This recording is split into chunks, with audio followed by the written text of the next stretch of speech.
que dice que se están cerrando muchas iglesias en los Estados Unidos, pero muchísimas iglesias. ¿Producto de qué? ¿Producto de qué? ¿Por qué se están cerrando tantas iglesias en Estados Unidos? La pregunta es, ¿producto de qué? ¿Sabes cuál es la raíz, la base de todo? ¿Producto de qué se están cerrando tantas iglesias? Producto del estado espiritual del creyente. Creyentes tibios. Qué pena que se están cerrando las iglesias. Sí, ese es el aspecto físico que vemos. El aspecto físico que vemos es en el mundo natural, en el mundo natural, nosotros estamos viendo una iglesia que se cierra, pero en el mundo espiritual, nosotros estamos viendo el estado del creyente. Creyentes tibios que no están comprometidos con una obra. Y al no estar comprometido por una obra que te deja saber que si una iglesia se cierra, lamentablemente es por eso. Porque hay creyentes tibios que no están comprometidos para una obra, y más en los tiempos que vivimos hoy día de las redes sociales, donde la persona, míreme, se puede alimentar espiritualmente. Y digo así porque sinceramente hay cada uno. Antes, para tener un canal de televisión que llegara a tantos lugares, había que tener un estudio de grabación y meterte en todo ese circuito de publicidad, de televisión para que pudiera llegar. Hoy día con un simple teléfono, alguien te puede predicar y tú no sabes el estado espiritual de la persona que te está predicando. Y hoy día, lamentablemente, muchos creyentes dejaron el compromiso a una obra porque se están alimentando. Y bendito Dios por esos mensajes que se graban y pueden llegarle a personas, pero la idea es que le llegue a personas que quizás no se encuentran acá. Y bueno, la palabra, sabe Dios que la palabra es para esa persona en el momento justo y Dios se la hace llegar, mueve toda la ficha. Pero, bueno, no quiero darle un palo a la gente que se está congregando a través de las... pero por ahí vamos. Si yo soy de la zona, y bueno, un compromiso tengo con la obra, porque muestra un estado espiritual, pero si es por comodidad, ya comienza a ser peligroso. Repito, no hay un compromiso con la obra y lamentablemente estoy viendo a la iglesia, la estoy viendo como la iglesia que está cerca del Jondipo, la estoy viendo como la iglesia que está en Hialeah, no la estoy viendo como mi casa ministerial. Y ahí es distinto. Cuando yo miro la iglesia como mi casa ministerial, es fundamental congregarme, es fundamental ser parte de la obra de Dios. ¿Por qué? Porque me estoy involucrando. Déjame contarte una historia que está en la Biblia. Si me puede multimedia ayudar con Génesis 14, capítulo 14, y vamos a ver el verso 12 y el verso 14. ¿Ya está ahí? ¿No está prendido aquel televisor? Si me pueden ayudar, por favor. Ya lo tengo atrás. Ok, déjeme contarle la historia. La historia habla bíblica que se juntaron varios reyes y fueron contra Sodoma. Se juntaron como un grupo de reyes y atacaron. Cuando atacan Sodoma, dice que toman cautivo al sobrino de Abraham, Lot. Y vamos a ver Génesis 14. Tomaron también a Lot, hijo del hermano de Abraham, que moraba en Sodoma, y sus bienes, y se fueron. Entonces está hablando que esta gente vino con un gran ejército y tomaron cautivo toda esa gente que había ahí, y entre toda esa gente que estaba ahí estaba el sobrino de Abraham, Lot. Y dice que lo tomaron. Vamos a ver el verso 14.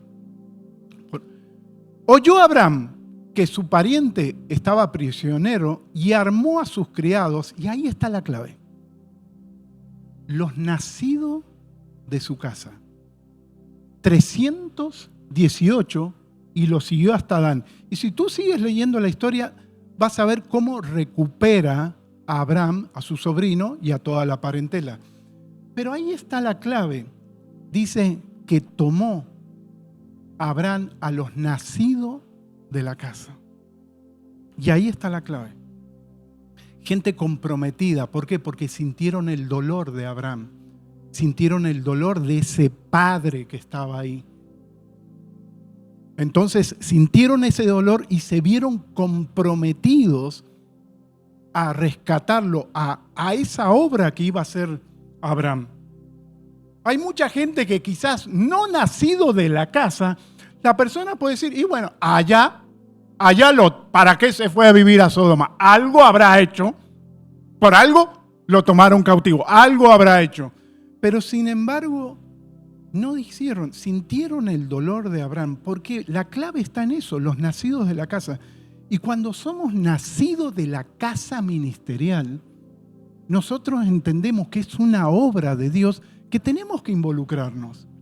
Involucrarnos en asistencia, en evangelismo, para que la obra crezca, en servicio, en el sostenimiento de la obra, con los diezmos, con las ofrendas.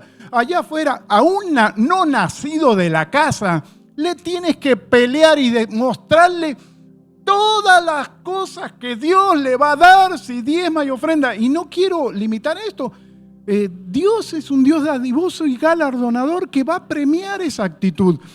Pero lamentablemente al no nacido de la casa lo tienes que llevar a eso, a que vea los premios por diezmar y ofrendar. Pero el nacido de la casa es distinto. Ya es un compromiso con la obra. Es un compromiso que tiene para que las puertas estén abiertas. Es un compromiso que tiene de evangelizar y dar a conocer porque le duele ver las sillas vacías. Porque le duele ver gente perdida que no conoce al Señor. Entonces, los nacidos de la casa, ahí está la clave. Los nacidos de la casa son aquellos que son comprometidos con la obra. Y yo entiendo que la obra de Dios tiene un orden. Ese orden es para transformarme a mí. ¿Y cuál es ese orden? Es ser parte de una obra. Dios no me deja como el llanero solitario del Evangelio. No he visto gente más loca que los cristianos que no tienen casa ministerial. No hay loco más grande que un cristiano que no tiene una cobertura espiritual y una casa ministerial. Interpreta la Biblia cada locura. ¿Por qué? Al no tener una autoridad espiritual que lo vaya guiando, una locura de aquello. Gente que lamentablemente anda de iglesia en iglesia. No es el diseño de Dios. Dentro del diseño de Dios está tener una casa ministerial, y dentro del diseño de Dios está que nosotros le demos valor a esa casa ministerial y a la autoridad espiritual que Dios colocó. No es cualquier persona. Es una autoridad espiritual puesta por Dios, donde Dios sabe nuestras mañas. Dios sabe nuestras mañas y nos coloca un pastor específicamente para trabajar con nuestro corazón. Hay iglesias que son más rudas. Bueno, no quiere decir que no sean de Dios. Mientras caminen en la sana doctrina, son iglesias de Dios. Pero si llega una gente maltratada por la vida, que las cosas le han ido mal, producto de él hacer las cosas mal, y llega maltratada por la vida, y llega a una iglesia donde le siguen dando palos, habrá gente que está preparada para eso, pero hay gente que no.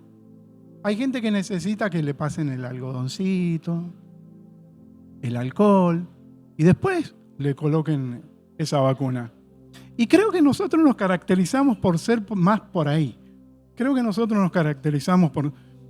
Pero Dios es tan bueno y trabaja tan minuciosamente con nosotros que aún en ese detalle nos coloca en una casa ministerial donde nos van a cuidar, donde el corazón del pastor va a trabajar con nosotros, con nuestras mañas. en nuestros malos hábitos y es Dios trabajando. Por eso poder entender que dentro del orden de Dios está tener una casa ministerial y darle honra. Si me puede acompañar Ezequiel 47, verso 1, 3 y 4. Vamos a ver. Esto lo expliqué varias veces porque el encabezado, me gusta lo que dice el encabezado. El encabezado dice las aguas salutíferas. Cuando te habla de aguas salutíferas, son de aguas que traen sanidad. Es el río de Dios que está disponible para su pueblo. Y te comenta de una persona que es introducida en esas aguas. Y la importancia de un varón, de una mujer de Dios, de una autoridad espiritual para que nos vaya guiando. Yo mandé un videíto, pero lo quiero explicar. Ezequiel 47:1 me hizo volver luego a la entrada de la casa. Note cómo ya te habla de una casa. Está el profeta teniendo una visión, un encuentro muy poderoso con Dios y comienza a ver esto. Y ya te habla de una casa. La importancia que es para nosotros la casa ministerial es esto. Pastor, nosotros somos templo del Espíritu Santo. Amén. Y tienes toda la razón del mundo. Somos nosotros el templo del Espíritu Santo. Esto es un edificio, pero es un edificio puesto por Dios donde nosotros venimos a ser instruidos, capacitados en su palabra, porque la batalla y la guerra es allá afuera. Pero el valor que le tenemos que dar a esto como un lugar de Dios, como una embajada del reino de Dios, porque esto pudo haber sido cualquier cosa. Una extensión del Jondipo, una escuela, un autosón, publicidad, un supermercado. Este terreno pudo haber sido todo eso. Sin embargo, es un terreno donde se lleva una obra de Dios. Y es hermoso. Y ser parte de eso es un privilegio. Me hizo volver luego a la entrada de la casa y he aquí aguas que salían de debajo del umbral de la casa hacia el oriente, porque la fachada de la casa estaba al oriente y las aguas descendían de debajo hacia el lado derecho de la casa, al sur del altar. Te está hablando de una agua que está saliendo de la casa y el encabezado dice aguas salutíferas, son aguas que traen sanidad. Verso 3, si me puede ayudar. Y salió un varón hacia el oriente, llevando un cordel en su mano y midió 1000 codos y me hizo pasar por las aguas hasta los tobillos. Midió otros 1000 y me hizo pasar por las aguas hasta las rodillas. Midió luego otros 1000 y me hizo pasar por las aguas hasta los lomos. Note el proceso de Dios para introducirlo en las aguas salutíferas. No es que la persona se mandó solo.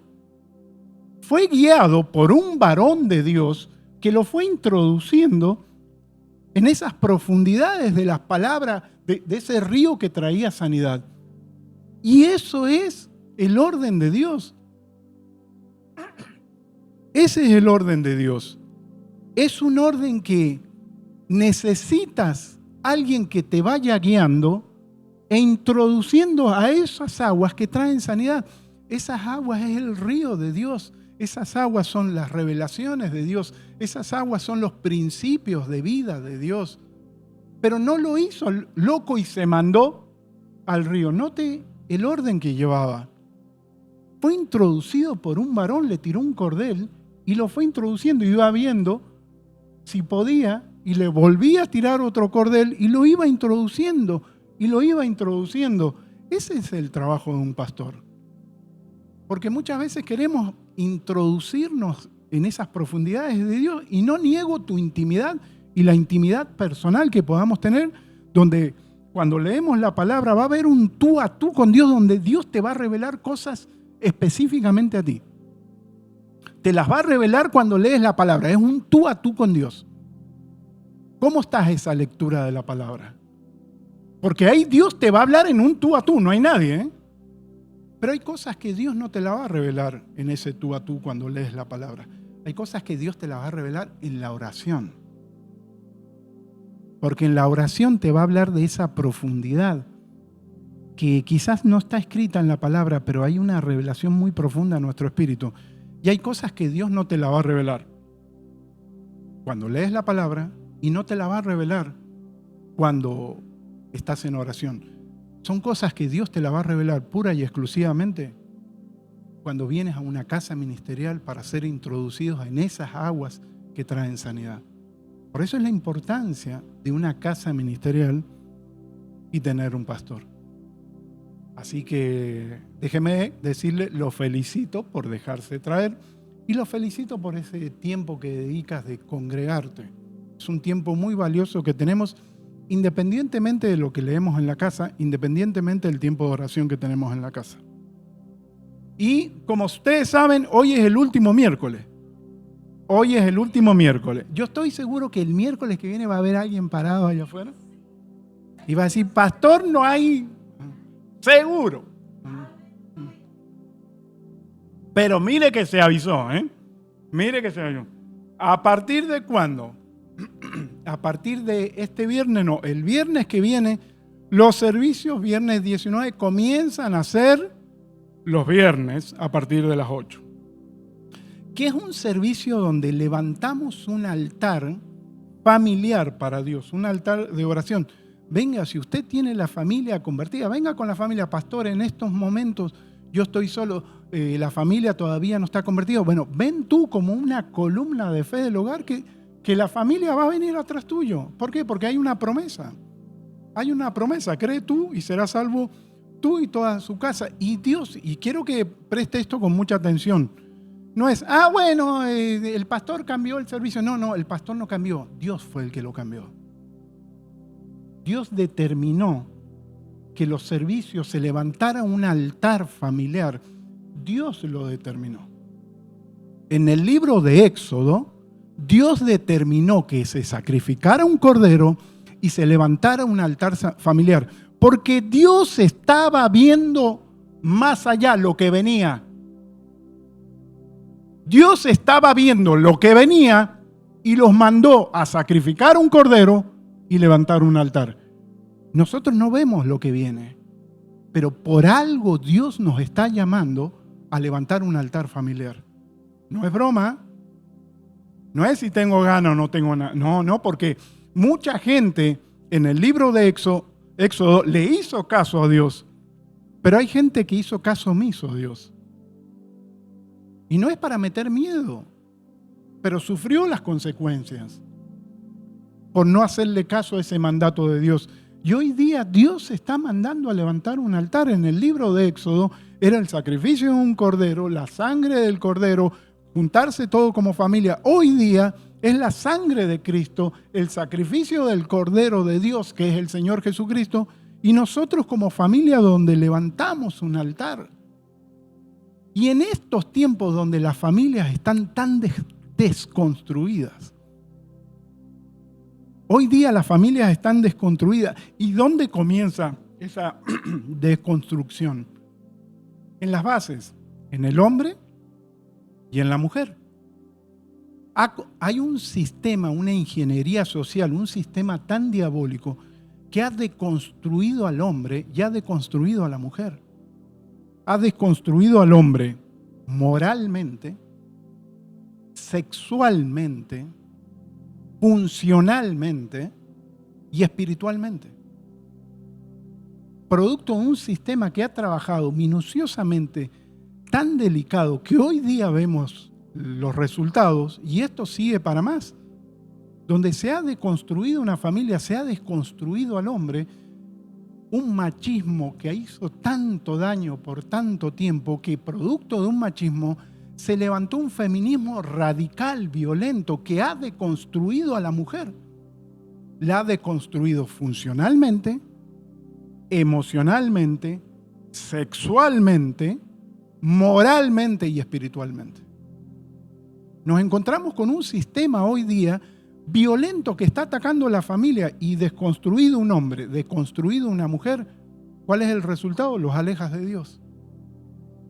Y hombre y mujer alejados de Dios producen generaciones alejadas de Dios.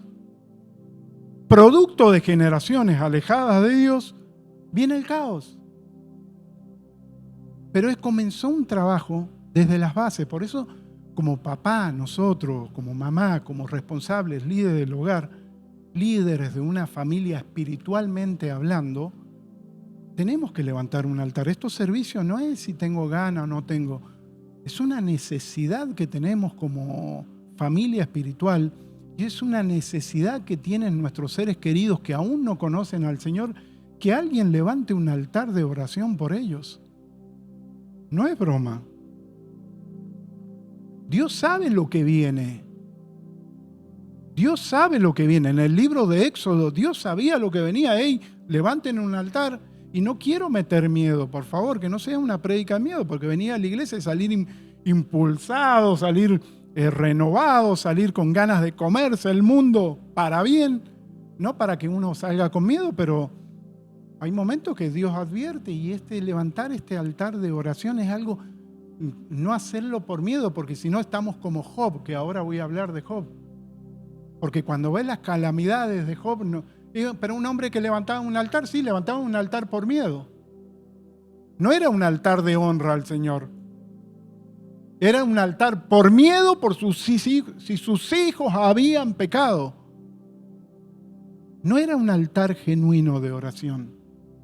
Y ahora lo vamos a ver y lo vamos estudiando, porque estudiando el libro de Job, me puse a ver, y es una prédica delicada que es vaca sagrada, pero Dios sabe a quién trajo. Dios sabe, yo le dije, Señor, yo la preparo, cuando sea el momento tú me vas a predicar. Y diga, por algo Dios me trajo. Porque tenemos una visión de Job, de wow, y es verdad, cómo sufrió las calamidades, pero ¿cómo va a pasar tantas calamidades? Un hombre que levantaba un altar y era calificado como Dios, por Dios, por un varón temeroso de Dios y apartado del mal. Lo que pasa es que Dios lo veía desde la esfera espiritual, desde el diseño original. Desde el diseño original, Dios había levantado a Job como un varón temeroso de Dios y apartado del mal. Lo que pasa es que en la esfera terrenal Job no se movía así. Y entonces uno puede decir, pero ¿por qué tantas calamidades Job si levantó un altar?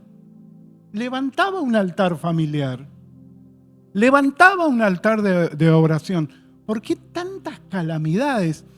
Y el primer error que cometemos en este estudio bíblico que vamos a hacer, que hemos cometido error por muchos años, y no me quiero hacer me trae la revelación, no, es Dios hablando. Pero el error que se ha cometido es ver a Dios como que está apostando con el diablo, con una entidad espiritual, con las tragedias y calamidades de Job. Ahí está, mirá, va a aflojar, no va a aflojar, te va a negar, no te va a negar, va a renegar de la fe, no va a... Y es ver a Dios desde esa esfera. Estamos viendo a un Dios ver muy injustamente a Dios. Porque, o sea que Dios apuesta con mi sufrimiento para ver si lo abandono o no lo abandono. O sea que hay entidades espirituales apostando por mis calamidades. Y si tengo esa visión de Dios, tengo una visión muy errática, porque estudiando el libro de Job y estudiando también los nombres de Dios, me di cuenta del nombre de Elohim. Es una prédica que estoy retomando, porque muchos que han estado acá ya la han seguido. Lo que pasa es que las traducciones nuestras, muchas veces las traducciones no nos hacen entender la profundidad de la palabra. Para nosotros se nos traduce Dios y punto. Pero cuando vas a las traducciones originales, muchas veces dice Elohim, muchas veces dice Jehová Sabaoth, muchas veces dice Adonai, y son distintos nombres de Dios, cualidades de Dios, pero a nosotros cuando se hace la traducción, se hace una traducción solamente Dios.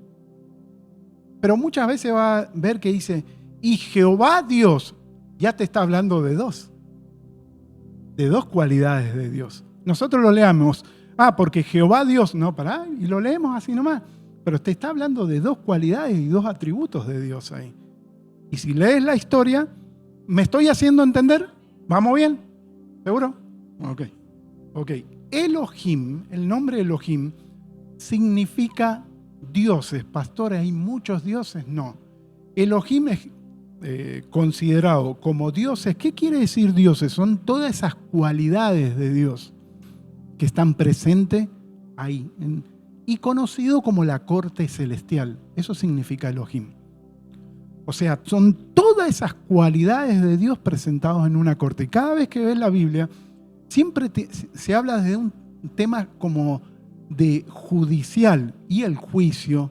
Y va a ver que aún Jesús te hablaba del juicio a las naciones. Siempre te lo habla de un tema judicial. Y poder entender la Biblia así, el nombre Elohim, te das cuenta que todas esas cualidades de Dios están reunidas en la corte celestial. El Dios proveedor, el Dios que protege, el Dios guerrero, el Dios que exhorta, el Dios que provee, el Dios que castiga. El castigo de Dios es un castigo de Dios como Padre, para hacernos reflexionar. No es que trae tragedia. ¿Y por qué las tragedias? Ahora lo vamos a entender. Porque si no, tengo una visión errática de Dios e injusta de Dios. Entonces, el nombre Elohim significa todas esas cualidades de Dios que aún Jesús... Si me puedes poner la primera foto, por favor, multimedia, Karina. Y lo expliqué la otra vez. La corte celestial, todas esas balanzas que significan justicia, vamos a decir que son todos esos atributos de Dios. El Dios que protege, el Dios que cuida, el Dios que exhorta. Y dentro de esa corte celestial, cuando nosotros nos presentemos con un juicio final con misericordia. ¿Por qué? Porque aceptamos a Jesús. No quiere decir que por haber aceptado a Jesús no vamos a pasar por eso. Lo que sí pasamos es que el abogado es el Señor Jesús y el juez es nuestro Padre. Entonces es un juicio cargado de misericordia. Mira qué bonito. Y ese juicio es constante, no es solamente cuando nos muramos, es un juicio constante. Dios nos evalúa constantemente y nos lleva a esta corte celestial, y así nos presentamos nosotros ante la corte celestial, cubiertos con la sangre de Cristo y hasta la misericordia, y se presentan todos esos atributos de Dios que me analizan. Todos esos atributos de Dios me analizan. Y si me puedes ayudar con la segunda foto, por favor. Y lo expliqué. Esfera natural, donde nosotros nos movemos, esfera espiritual, donde está la corte celestial. Cada acción, cada palabra, cada conducta que tenemos nosotros no va a quedar en la nada. Por eso dice la palabra, todo lo que el hombre siembra, lo cosecha. O sea, sí, no va a quedar en la nada palabras que decimos, porque dice el Señor que toda palabra va a ser llevada a juicio. Mira, qué delicado. Todas nuestras acciones van a ser llevadas a juicio, cargado de misericordia con el Señor, pero es un juicio constante. Acciones, palabra, conducta que tenemos son llevadas a esa corte celestial, mientras quizás nosotros dormimos, roncamos ahí, una parte nuestra está llevando hacia la corte celestial, se está evaluando y se emite una sentencia, que esa sentencia la vamos a experimentar acá en la tierra. No va a quedar en la nada buenas acciones que llegan al cielo y Dios las va a premiar, porque dice Él es galardonador. O sea, Dios va a premiar esas buenas acciones cuando evangelizamos, cuando diezmamos, ofrendamos, cuando le hablamos a alguien del Señor. Todo eso sube a la corte celestial. Y Dios premia eso. Hay gente que vive de la suerte y el peor error que podemos hacer es vivir de la suerte, de hechos fortuitos que se den o no. Aquí hay una causa y efecto, causalidad. La misericordia de Dios es sobre todas las cosas. Pero si yo hago algo malo amando a Cristo, voy a sufrir las consecuencias, olvídese. Las voy a sufrir. Sube a esa corte celestial, se emite una sentencia cargada de misericordia, porque acepté a Jesús, pero esa sentencia que la voy a experimentar es para hacerme reflexionar, no es para traerme una calamidad o un castigo, es para hacerme reflexionar. Ahora, depende también de mi actitud, si ya rechazo a Cristo, no quiero saber nada, y bueno, Uno no sabe la sentencia que se emite de allá arriba. Por eso el Salmo 19, versos 9 y 11, si me puedes ayudar, es algo que leí. El temor de Jehová es limpio, que permanece para siempre. Los juicios, mira cómo habla. Los juicios de Jehová son verdad, todos justos. Te está hablando que todo lo que sucede, acuérdese el dibujito, no hace falta, que todo lo que sucede no es injusto, ¿eh? Es que se emitió una sentencia. No puedo decir Dios es injusto. El salmista está dejando saber y dice, los juicios de Jehová son justos. Y dice, tu siervo además es amonestado por ello. Y ahí se da cuenta que las cosas que estaba viviendo son producto de algo que lo están haciendo reflexionar.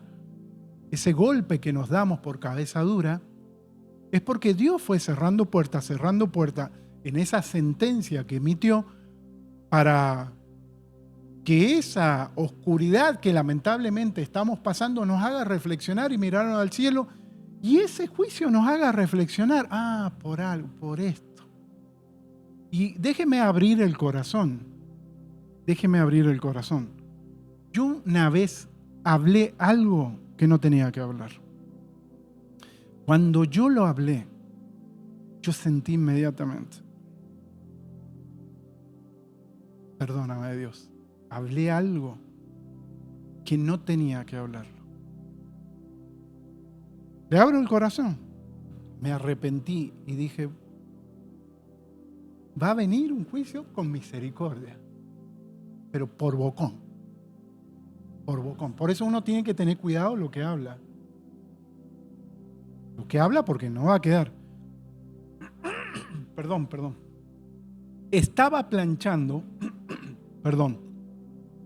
Estaba planchando y, pastor, ¿usted plancha? Yo plancho, lavo. No soy bueno cocinando, soy muy malo cocinando.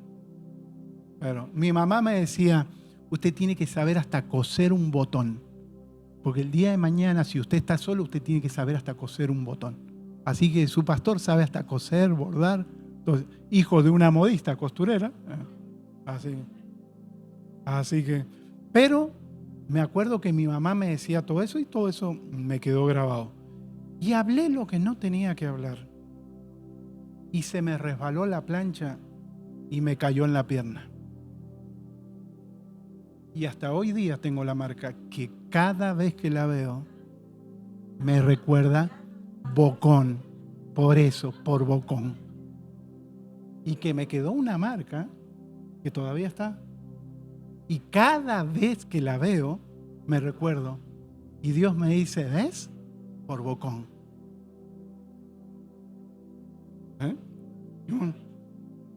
¿Qué habrá dicho?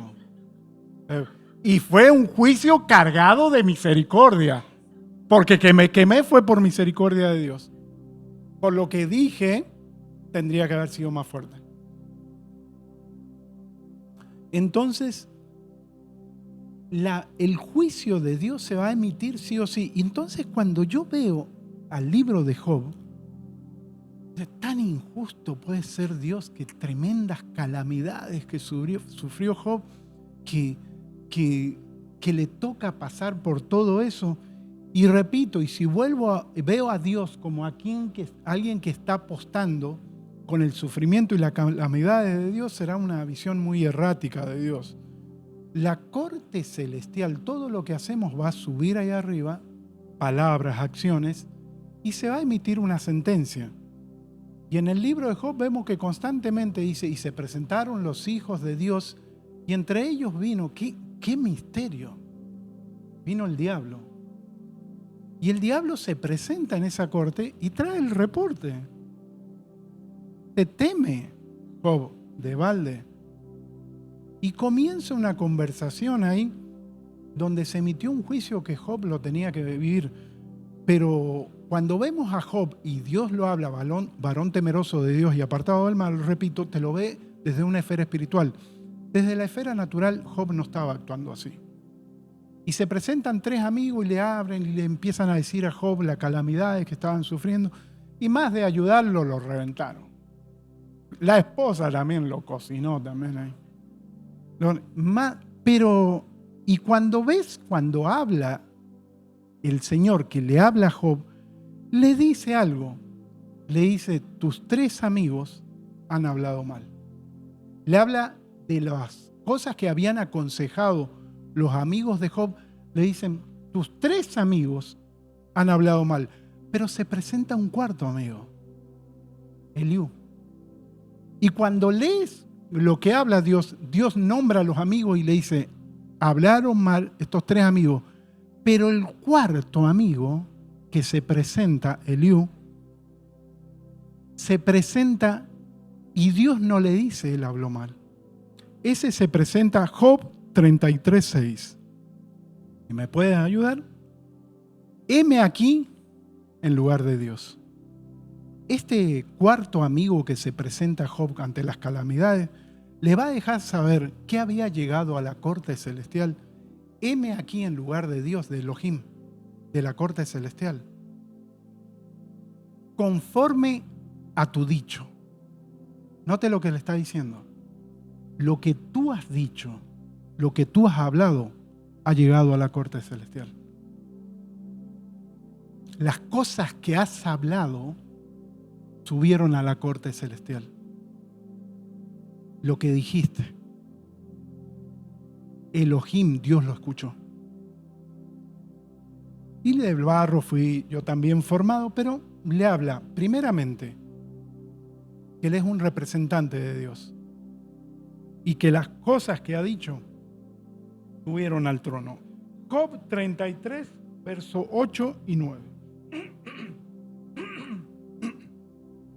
Perdón por la garganta.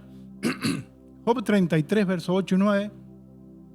De cierto tú dijiste a oídos míos y yo oí la voz de tus palabras que decían, yo soy limpio sin defecto, soy inocente y no hay ninguna maldad en mí. Ok, si Job lo dice cuando está sufriendo esas calamidades, bueno, yo creo que Dios es misericordioso. Uno en el dolor, en la calamidad puede decir cosas que después le cae la ficha y dice la verdad que no tendría que haber dicho eso. Pero vas a ver cómo ese era el lenguaje cotidiano de Job. Y la palabra de Dios dice en el libro de Job que ninguno que se crea justo va a quedar inocente ante Dios. Que ninguno que se crea justo sin un redentor, sin Cristo. Dice, aquel que se crea más que Dios, Dios no lo va a tener por nada. O sea, que como que Dios le va a hacer pasar algo. Y note la actitud de Job. Job le está diciendo, yo soy inocente, no hay maldad en mí, soy una persona limpia, sin defecto. Ya arrancamos mal. Somos pecadores. Si Dios no interviene, íbamos derecho al infierno. Si no tenemos un redentor, somos malos. Si el Espíritu Santo no nos abraza cada día, somos inclinados a hacer lo malo. Descuídese un poquito, va a ver cómo va. Descuídese no sé, no es el consejo correcto, pero bueno, a lo que viene. Si la persona se descuida un poco espiritualmente, olvídese, su naturaleza es hacer las cosas malas. El pecado le atrae, a esta carne le atrae el pecado. Por naturaleza. Y Job no se consideraba así. Job se consideraba justo. Yo soy justo. Yo soy limpio. Yo soy sin pecado. Y ante los ojos de Dios, Dios no lo miraba así. Y esa condición de Job, creerse así, lo podía hacer perder eternamente. Porque la misericordia de Dios estaba mirando. Si él sigue pensando así, se va a perder eternamente. No necesita un redentor. A sus ojos es justo. Nunca va a evaluar sus acciones. Nunca va a evaluar sus palabras. Porque a sus propios ojos, él mismo emite juicio sobre él. Soy justo. Job 34, versos 34 al 37.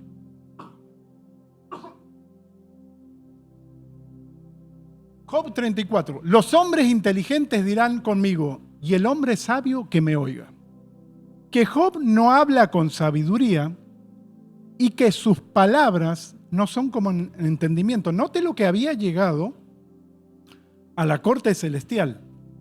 Sigue, que Job 36.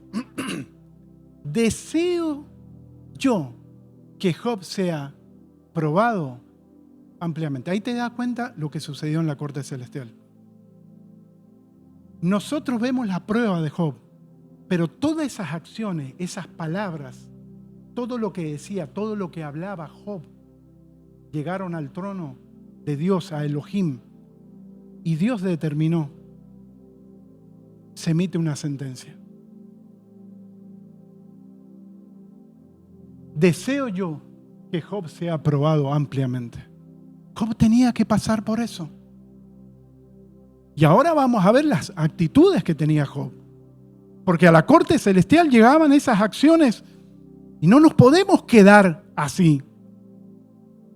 Se tiene que emitir una sentencia que lo haga recapacitar a Job, porque está yendo por un camino pésimo a causa de su respuesta semejante a la de los hombres inicuos. Mire lo que está hablando la palabra de Job. ¿Cómo hablaba Job? No recapacitaba, se creía justo. Y no lo hablo en el momento de la calamidad donde sufría esas cosas. Claro, como digo, mucha gente pasando por alguna situación difícil, se nos puede escapar una palabra de la cual después nos arrepentimos. ¿Por qué? Por el estado emocional, porque cómo nos sentimos. Pero aquí te está dejando saber que era una actitud constante de Job que tiene que ser probado. Se emitió un juicio. Porque a su pecado añadió rebeldía. Bate palmas contra nosotros, contra los enviados de Dios. Y contra Dios multiplica sus palabras. ¿Lo habíamos visto a Job así? ¿Te das cuenta cómo las cosas, esas acciones, palabras habían subido al trono, al Elohim? Y se emitió una sentencia. ¿Qué es lo que hablamos? Repito, a mí se me cayó la plancha y yo tengo una marca. Y cada vez que la veo, bocón. Y me hace recapacitar para que no me olvide. Yo he contado una vez también, pero pastor, usted no recapacita. Y no sé por qué la lengua se escapa a veces. También me pasó una vez que hablé lo que no tenía que... pastor, usted es un bocón. Y bueno, tengo... ¿A quién no le pasa? Y un día cerrando, se fueron todos cerrando y yo estaba con eso también. Tuve una acción que no era. Y me dio un golpe allá afuera. De la nada, parece que alguien me hizo así. Gracias a Dios que no me quebré nada. Y cuando yo me levantaba y me sacudía, misericordia de Dios. Porque Dios nos va a hacer con su juicio recapacitar. Juicio cargado de misericordia. Por eso uno tiene que tener cuidado en lo que habla. Y pastor, ¿y vamos a estar mudos? No, no es eso, pero uno tiene que tener cuidado de lo que habla, lo que dice, porque sabe que va a llegar al trono de Dios. Job 35, verso 2. ¿Piensas que es cosa recta lo que has dicho? ¿Más justo soy yo que Dios? Mire cómo hablaba Job. Y no lo habla en la calamidad. Era un constante hablar de Job. No tenía un redentor. Por eso Job dice, de oídas te había oído, pero mis ojos ahora te ven. Tuvo un encuentro genuino con Dios. Pero note lo que le deja saber el enviado de Dios. ¿Te consideras en tu juicio más justo que Dios? Job 36, 5 al 17, y lo vamos a tener. Cuando uno lee muchos versículos le da sueño y comienza a pensar en las papas, en la hamburguesa, en la ropa que tiene que lavar. Así que no se me pierda. Son varios versículos, porque uno cuando lee, no sé si le pasa, comienza 2 o 3 versículos, los lee así enchufado. 4, 5, ya estás pensando en la ropa que hay que lavar en el día de mañana, pero estás leyendo. Que no le pase eso. Ahora vamos a leer. Job 36. He aquí que Dios es grande, pero no desestima a nadie. Hablándole el cuarto amigo a Job. Es poderoso en fuerza y sabiduría, no otorgará vida al impío, pero a los afligidos dará su derecho. Y aquí está. Le deja saber que a las personas que están afligidas por alguna situación le da un derecho. En el juicio le da una posibilidad. Le va a dar una posibilidad. He aquí 7. No apartará de los justos sus ojos, antes bien con los reyes los pondrá en trono para siempre y serán exaltados. Y si estuvieran prendidos en grillos y aprisionados en cuerdas de aflicción, Él les dará a conocer la obra de ellos. Mira qué bonito que es Dios. Dejándoles saber que en el sufrimiento, producto de qué es el sufrimiento que están pasando.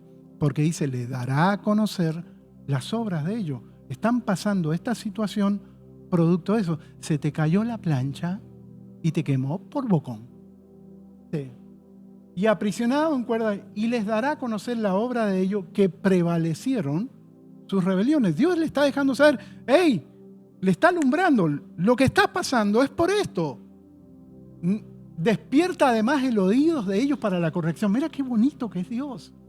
Que aún la persona pecador empedernido, Dios tiene misericordia de él. Dice que le deja saber por qué está y le despierta el oído para la corrección, para que despertarlo espiritualmente, para que la persona entienda que tiene que volver a Dios. Mira qué bonito que hasta la misericordia de Dios se la ve en todo eso, en ese juicio. Y les dice que se conviertan de la iniquidad. ¿Vamos bien acá? No está pensando en la ropa que hay que lavar. Si oyere y le sirvieren, acabarán sus días en bienestar y sus años en dicha. Mira cómo transforma la vida del pecador empedernido, apartado, que vive la inmensa misericordia de Dios le hace saber, hey, están mal por esto, le despierta el oído espiritual para que puedan entender y que su final va a ser feliz. Dios es maravilloso. Y si oyeren, le sirvieren, acabarán sus días en bienestar y sus años en dicha. Pero si no oyeren, serán pasados a espada y perecerán sin sabiduría. Si no oyeren ya, porque ya la persona es terca, hasta Dios le abrió el oído y ya no quiere saber nada. Mas a los hipócritas de corazón atesoran para sí la ira y no clamarán cuando Él los atare. Le está diciendo que esas personas ni aún así van a clamar.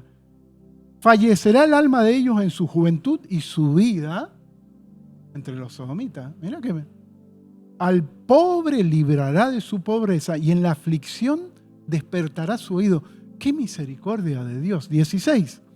Asimismo, te apartará de la boca de la angustia a lugar espacioso, libre de todo apuro. Te preparará mesa llena de grosura y ahí le deja saber todas las cosas que Dios hace en su misericordia, incluso con aquel que está apartado o que está viviendo una vida incorrecta, donde a la inmensa misericordia de Dios le deja saber que lo va a restaurar si la persona se arrepiente. Y no hace falta ni que la persona abra el oído, yo le voy a abrir el oído. Mira todas esas actitudes de Dios que le deja saber que tiene misericordia aún de esa persona apartada, que no conoce, que está lejos de Dios. Dios dejándole saber, el cuarto amigo, que Dios es todo eso. Y le deja saber que había subido a la corte celestial.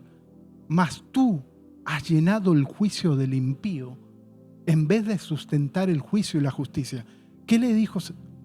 Con esa religiosidad no has tenido misericordia de aquel que no conoce a Dios. Mira lo que le dicen. Has llenado el juicio del impío. No has orado por él. No has tenido misericordia de él. ¿Sabe lo que hacía Job? Condenaba.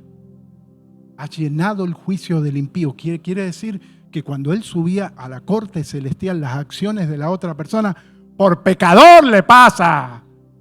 Por pecador le pasas.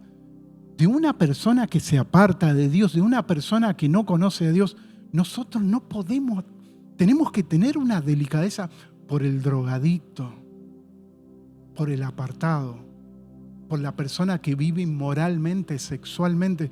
¿Cómo es nuestro lenguaje? Si aún Dios lo mira con misericordia y le deja saber el cuarto amigo, tú no has llenado el juicio del impío. ¿Qué quiere? Que con tus palabras lo has condenado. Mira qué fuerte. Por eso Dios, cuando se le presenta a Dios, le dice, ¿quién es este que oscurece el consejo del Altísimo? Mira cómo se presenta Dios ante Job. ¿Cómo hablaba Job? No tenía misericordia y se lo deja saber el cuarto amigo que en el juicio que las personas iban teniendo, Job los condenaba con palabras. Job no tenía misericordia. Ha llenado el juicio del impío en vez de sustentar el juicio y la justicia. ¿Qué es lo que hablamos nosotros? ¿Cómo miramos a una persona apartada? Por eso en esto de levantar un altar es sumamente importante. Porque tenemos que levantar un altar puro a Dios. Porque si mi mirada es, bueno, es un pecador, es un empedernido, pecador, alcohólico, borracho, drogadicto, estoy llenando el juicio del impío, no lo estoy cargando de misericordia. Señor, ten misericordia a esa persona. Apártalo, hazle que pueda entender. Tú puedes despertar el oído espiritual, como dice la palabra, pero Job no tenía esa actitud. El cuarto amigo le deja saber que no tenía misericordia. Se creía más justo que Dios. Se creía justo en su propio camino. Dios le dice, ¿quién es este que oscurece el consejo del Altísimo? ¿Qué hablaba de Dios? Y le dice, tú que hablabas con palabras como que ofendían a Dios. Y le dejas saber, tú has llenado el juicio del impío, no has tenido misericordia, no lo has cargado de misericordia. Job 34, del 5 al 8, y aquí vamos a ir a algo más profundo. Porque Job ha dicho, yo soy justo y Dios me ha quitado mi derecho. Eso era un constante hablar de Job. ¿He de mentir yo contra mi razón? Dolorosa es mi herida sin haber hecho yo transgresión. Job no se daba cuenta que las cosas que le iban pasando eran producto de comportamientos incorrectos de él y no le caía la ficha. No le caía la ficha. Seguimos leyendo.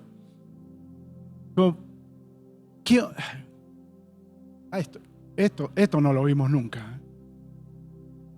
El cuarto amigo, enviado de Dios, mira lo que le dice. ¿Qué hombre hay como Job que bebe el escarnio como agua y va en compañías de los que hacen iniquidad y anda con los hombres malos? Eso no lo habíamos visto nunca.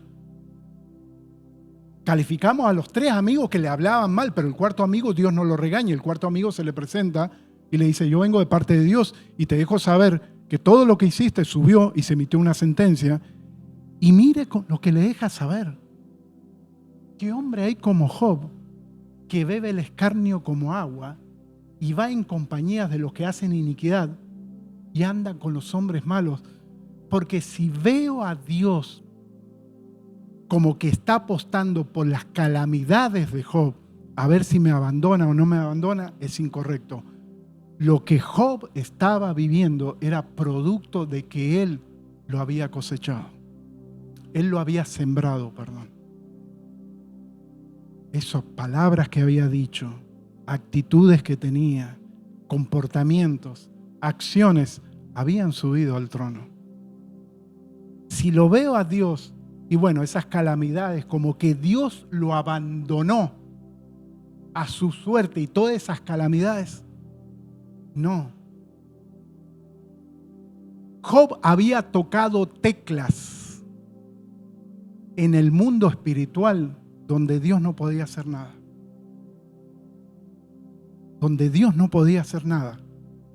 Por eso tiene que actuar la otra entidad. Porque Job tocó teclas que no tenía que tocar. Pero aún en eso se ve la misericordia de Dios. Porque lo hace orar aún por sus amigos, cuidándole el corazón Dios a Job de que orara por sus amigos que habían hablado mal de... ¿Por qué lo hace orar por sus amigos? ¿Cómo era la conducta de Job con sus amigos? Todas esas acciones, y repito, y tuvimos una mala visión de Dios, como que apostando con la calamidad de Job.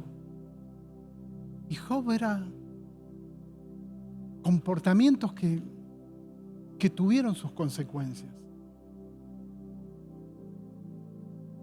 Es delicado, porque lo que hablamos, lo que decimos, el propósito por el cual vinimos a esta tierra también va a ser juzgado. Lo hablé Jesús subió y se presentó ante ese Elohim. Ante él, es que qué impresionante la obra de Jesús. Jesús se presenta ante él mismo para ser juzgado. Es impresionante esa obra del Señor. Ante él mismo, y deja saber, me tengo que presentar ante la corte celestial, y la corte celestial de ustedes, cargada de misericordia. ¿Por qué hablé este tema? Porque Job levantaba un altar. Y uno dice, pero levantando un altar, todas las calamidades que le sucedieron, lo que pasa es que era un altar desordenado.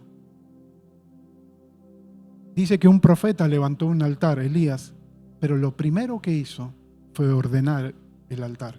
Y vamos a levantar un altar al Señor. Comienza a levantarse un altar todos los viernes como familia, pero lo primero que tenemos que hacer es ordenarlo. Porque levantando un altar desordenado, ¿qué le pasó a Job?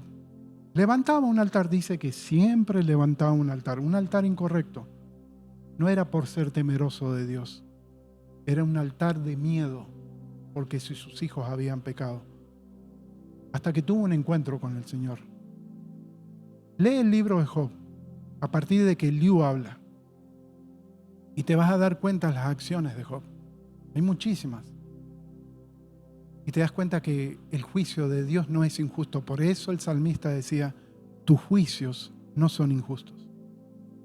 Tus juicios, la sentencia me hace recapacitar. La quemadura que me la veo siempre me hace recapacitar. Vamos a levantar un altar para el Señor, que ese altar sea un altar puro, santo. Y que haya una respuesta de Dios, porque dice que se levantó altares, pero no tuvieron respuesta. Un altar tuvo respuesta, cayó fuego del cielo. ¿Qué significa eso? Que a Dios le agradó el altar. Y que nuestro altar que levantemos por la familia sea un altar que agrade a Dios. Y que haya respuesta, haya ese fuego de Dios. Ese fuego de Dios es el Espíritu Santo. Es esas bendiciones de Dios, ese cuidado de Dios sobre nosotros, pero que sea un altar santo. Como representantes, como columnas de fe del hogar, a partir del viernes que viene, que ya lo tenemos que hacer, levantar ese altar santo para Dios, para que haya respuesta de Dios. Bendito sea el Señor. Dale un fuerte aplauso al Rey de Reyes. Te invito a ponerte de pie. Estamos ahí, Pastor Falsa Doctrina.